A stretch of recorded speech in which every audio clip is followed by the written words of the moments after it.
Good to be here with so many friends and indeed two political predecessors.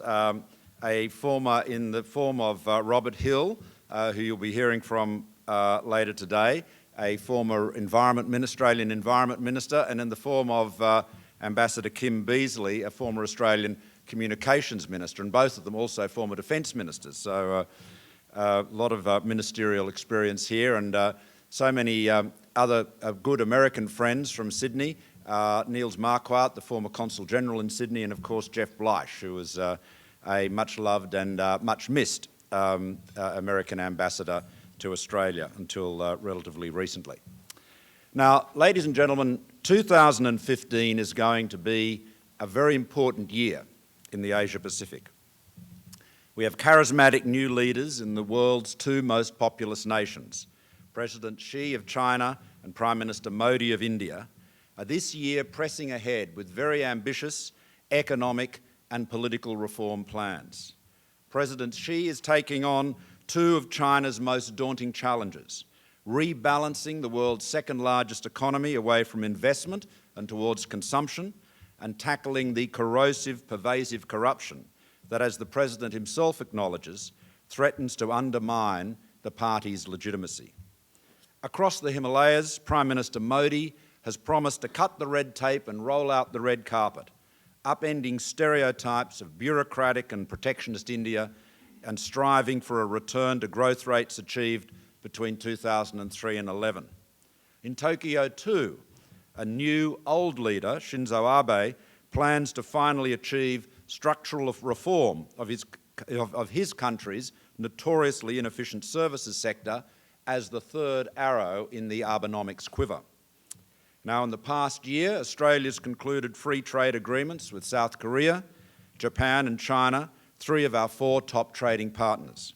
The Trade Minister, my colleague Andrew Robb, is now shuttling between Canberra and Delhi, negotiating a similar agreement with India. And Prime Minister Modi enthusiastically endorsed this goal during his recent visit to Australia, in which he packed out arenas, much to the chagrin of mere mortal politicians like ourselves, usually reserved for the likes of Taylor Swift and One Direction. Genuinely a political rock star. Now, while we've been busy on the bilateral front, we're also working closely with the United States and other nations to advance the Trans-Pacific Partnership, the TPP, the ambitious 12-nation regional trade and investment treaty proposed by the US. And the TPP, of course, has grown in importance given the failure to conclude the World Trade Organization's Doha round. Needless to say, the effectiveness of the TPP will be considerably enhanced by the inclusion of China, whose constructive participation in regional arrangements of this kind is a central element in its peaceful rise. Across the entire Asia-Pacific, cross-border flows of goods, services and capital are not only increasing, but becoming ever more free. This brings complications, specific challenges for our developed economies, which I'll discuss shortly, and a new role for political leaders in unravelling complexity. The rebooting of India, economic rebalancing in China, structural reform in Japan, continued liberalisation of trade and investment. These are four complex but vitally important issues for our region. But first, I should note, before I go on to talk about them in more detail, that beyond these immediate events shaping the near-term outlook for the Asia-Pacific lies a much bigger story, and that, of course, is the great geopolitical transformation of our time, the economic rise of Asia ex-Japan, led by China. Obviously, the questions posed by emerging Asia's rise are pivotal to the future of the Asia-Pacific. How quickly will these economies expand? What reforms are required to rekindle the rapid catch-up growth of the early 21st century? What will the global distribution of economic production look like when the most rapid phase of catch-up growth has run its course in China, Indonesia and India? How will tensions along the way be handled, including those arising from the inevitable translation of enlarged economic resources into enhanced military power? What are the implications for the environment and for supply and demand of natural resources, and how ready are Western nations and Western-dominated multilateral institutions to adapt to a very different distribution of global power than that which they've been used to. It's very important to remember, too, that from a Chinese point of view or an Indian point of view, the return of these two nations to economic primacy and leadership is not something new. It is a return to the previous order of things.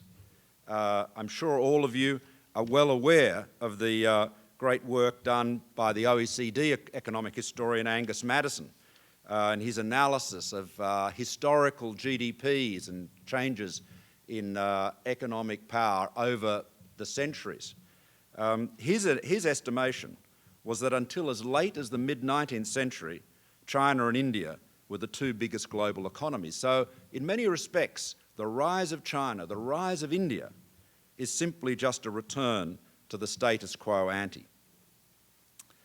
Now, invariably, growth in economic power leads to growth in military power. And of course, in all of the leverage and influence associated with it.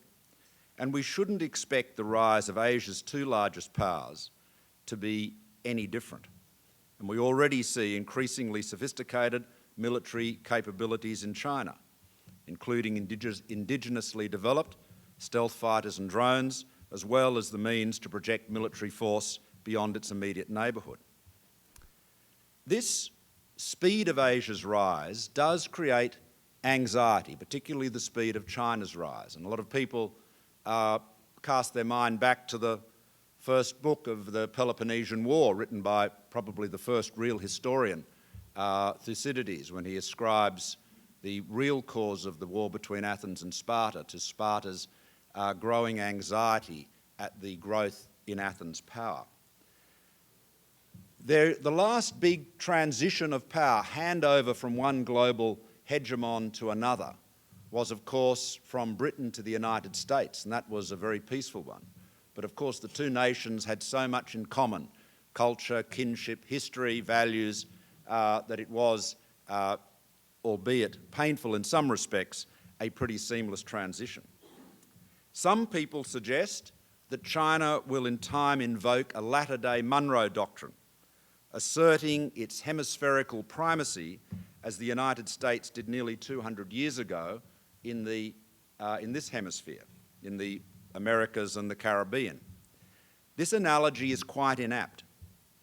The Western Hemisphere in 1823 consisted of the USA, the British colonies and Canada, an assortment of struggling, weak, unstable Latin American colonies which had either just become independent or were seeking to be so. The Western Pacific today, on the other hand, apart from China, includes a nuclear power in Russia, the world's third largest economy in Japan, the world's fourth most populous nation in Indonesia, not to speak of other powerful, rapidly developing powers.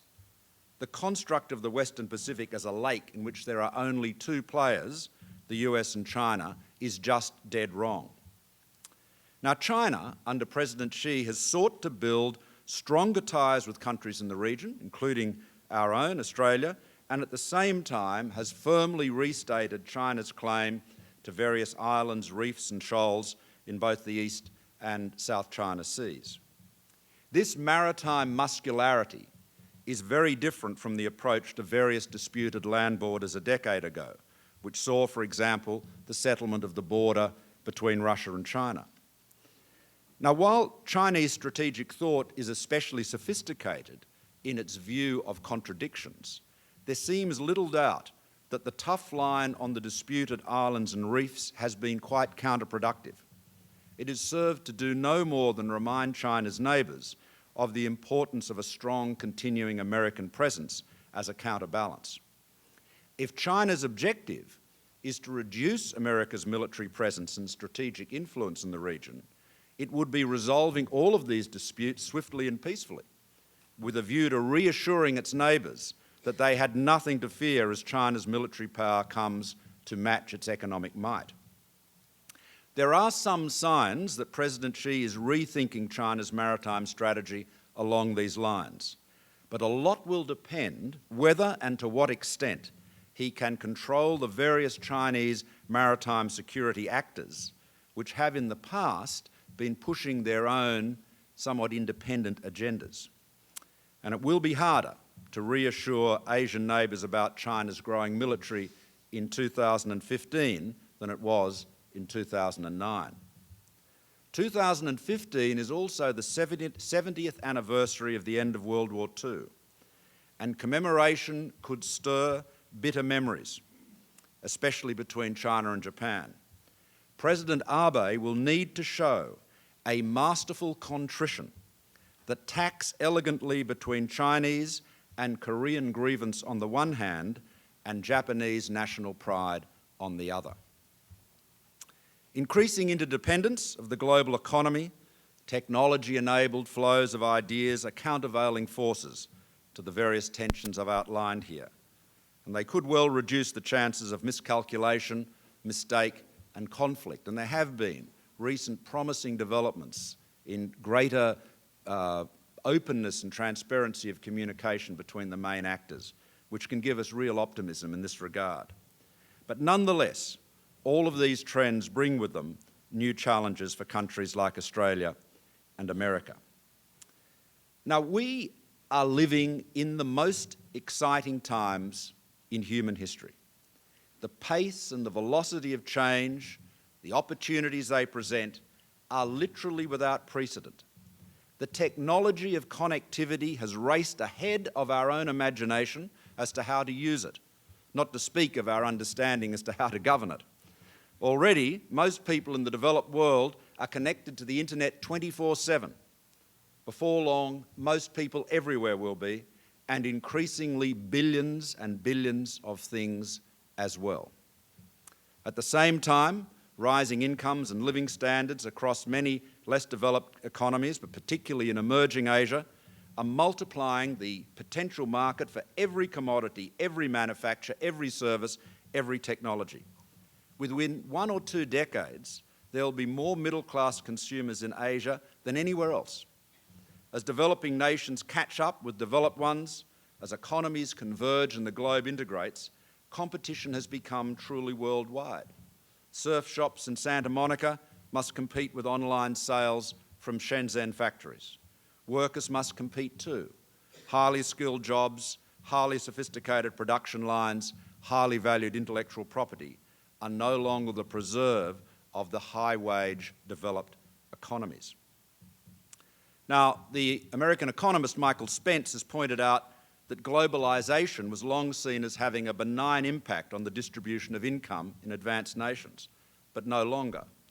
And I'm quoting from one of his more recent books, as the developing countries become larger and richer, their economic structures changed in response to the forces of comparative advantage. They moved up the value-added chain. Now developing countries increasingly produce the kind of high-value added components that 30 years ago were the exclusive purview of advanced economies. The climb is a permanent, irreversible change. And his analysis suggests that between 1990 and 2008, for example, in this country, 97% of the 27 million jobs were created in what he categorises as the non-traded sector, 40% of them in government and healthcare. In the stagnant traded sectors, increased opportunities at the top of the value chain for higher paid and higher skilled workers, engineers in Cupertino or creatives in Los Angeles, are offset by much larger decreases in routine jobs as those functions relocate to emerging markets.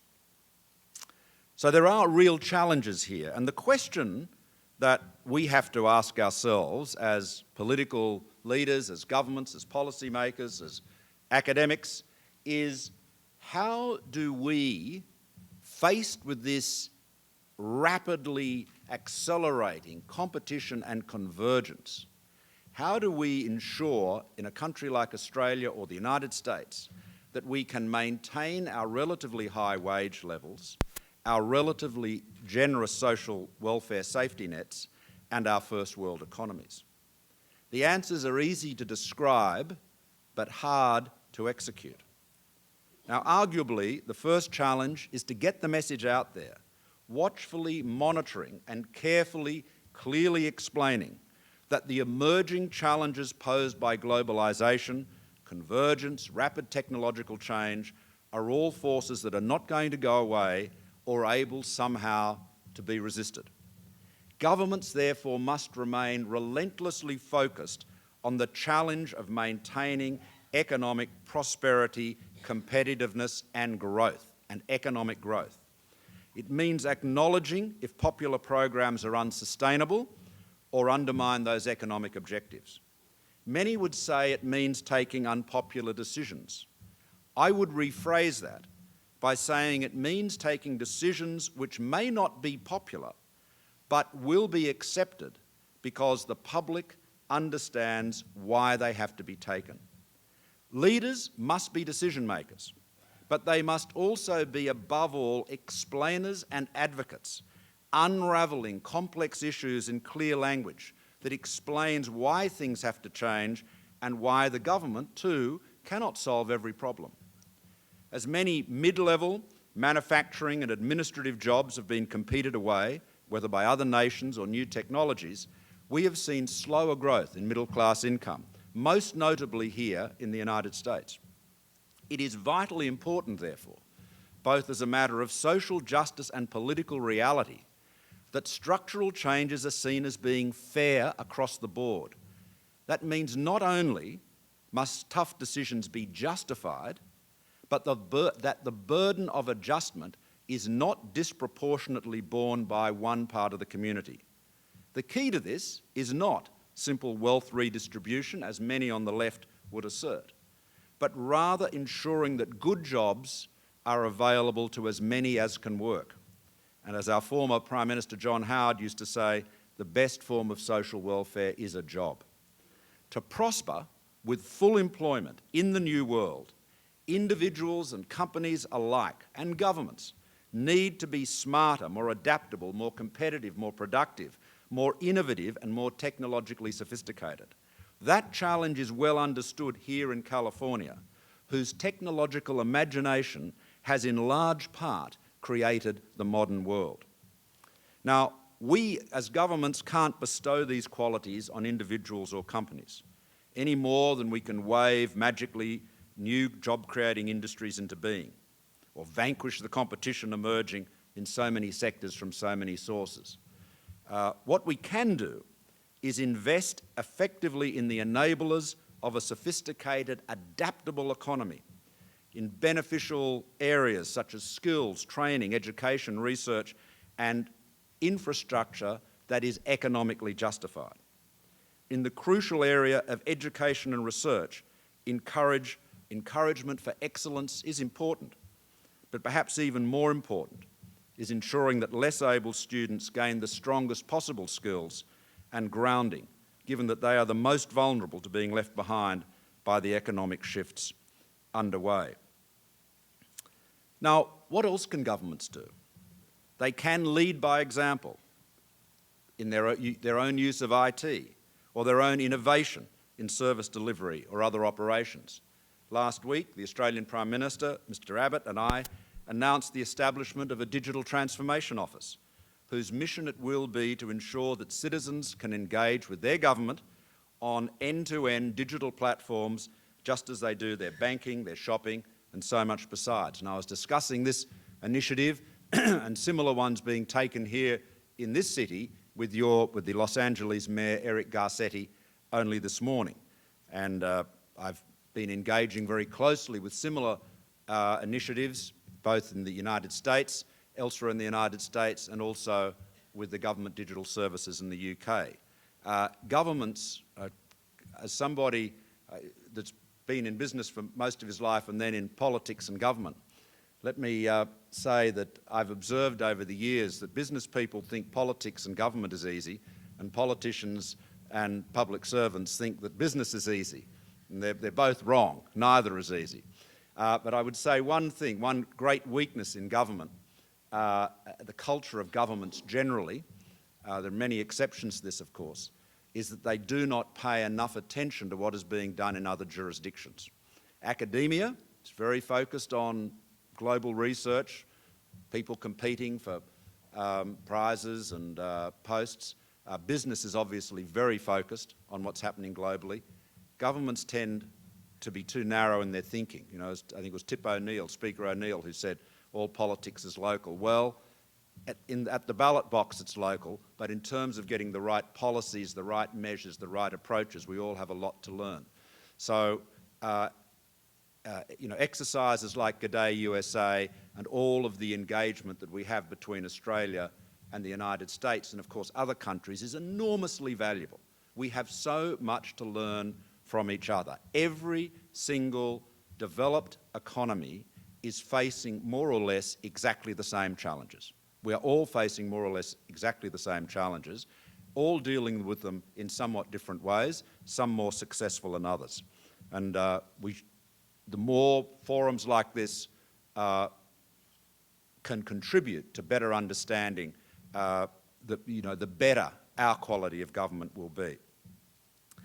Now, most importantly, I'd say governments can get the basics right by pursuing policies that encourage macroeconomic stability, balancing budgets, by investing capital prudently and efficiently, and by avoiding public sector activities that the private sector can do better, and by ensuring open and competitive markets.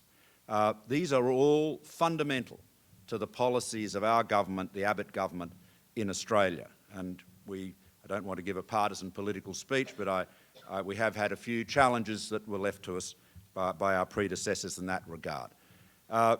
This is absolutely critical. Getting those fundamentals right is the role of government, to create the platform or the platforms that enable innovation and enterprise in the private sector to do the heavy lifting in terms of job creation and economic growth. Of course, in addition to doing the right things, we've got to avoid doing the wrong things. We know protectionism is often, people often want to resort to that when competition gets tough. Let me tell you, we had a controlled experiment in protectionism until 1980 in Australia, and the fact that we have been an economy with 24 years of uninterrupted growth is in very large measure due to the fact that we are an open trading economy.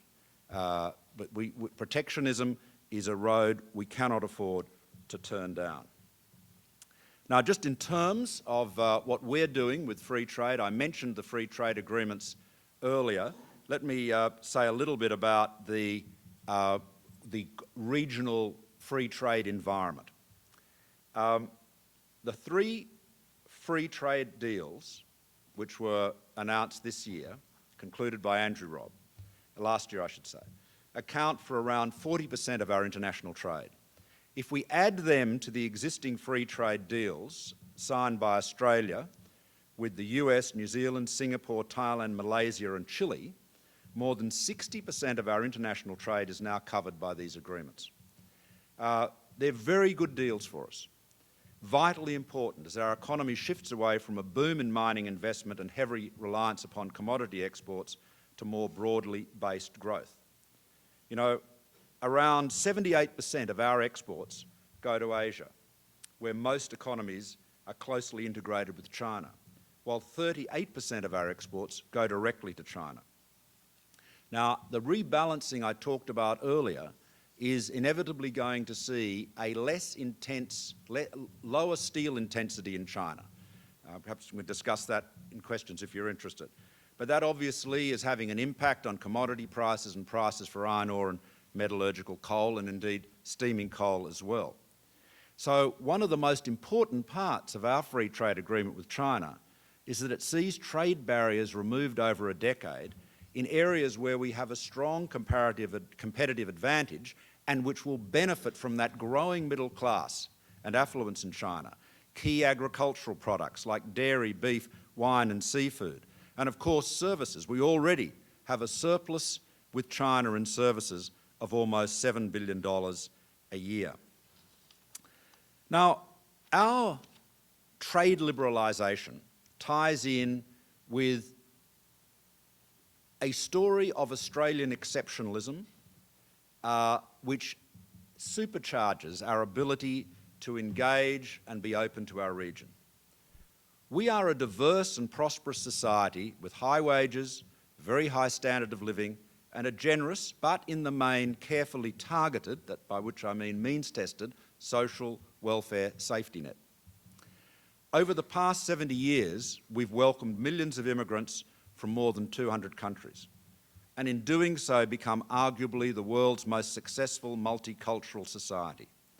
3 in every 10 Australian residents were born outside our borders, and the percentage in my own city of Sydney is considerably higher than that. Now, this diversity has been achieved for the most part with social harmony and economic inclusion. Unemployment rates, for instance, are virtually identical among migrants and native-born Australians. And just to make this point about multiculturalism in Australia, bring that home to many of you a little bit more emphatically, the United States sees itself as a nation of immigration, a melting pot, and that is true. And it is the great success in that regard in the world. We have more than twice the percentage of residents within our borders born outside Australia than Americans do here. So that's to say we have twice as many immigrants as a percentage of our population as the United States. Now, like Americans, Australians do not define national identity by reference to race, religion, or a particular culture. Our identity is grounded in a shared commitment to common civic values, democracy, the rule of law, ingrained scepticism towards government, lack of deference to authority, and above all, a peculiarly Australian brand of egalitarianism, but not levelling, often summed up as the right to a fair go. Now, much like the wider Asia-Pacific, from Tasmania to Tianjin, Chukotka to California, Sydney to Santiago, Australians are increasingly diverse. This is a valuable asset in a world where economic activity is ever more widely dispersed. It isn't an exaggeration to say that our greatest riches, our greatest wealth, our most important assets are not under the ground but walking upon it. Now, across the region, there's a lot riding on political reform. I mentioned China, India and Japan, but in Indonesia, the new President Jokowi is tackling structural reform, including, as President Xi is in China, entrenched corruption. Myanmar is facing the first free election for many decades, and Thailand, too, is in the midst of a difficult transition to a stable democratic government. All of these challenges and currents of change, dynamic and unpredictable, will be helped to a better resolution by strong and continued American engagement in the region. The Obama administration's pivot to Asia is a vitally important, stabilising, reassuring factor in the peaceful development of our region. And this, I should add, means a lot more than fleets and planes. The United States has been preoccupied for many years now with the wars in the Middle East and Central Asia, and the need for its attention to those troubled regions will, I fear, be enduring. But the main game, the highest stakes, the most to win or lose is in the Asia-Pacific. That is the new centre of the global economy, and America, a Pacific nation, has as much skin in this great game as any of us in Australia. The scarcest resource is not military might or even dollars. It is the time and attention of our leaders. As this conference recognised, it has never been more important for leaders and for America's leaders above all to be engaged, aware and committed to the Asia-Pacific. Thank you very much.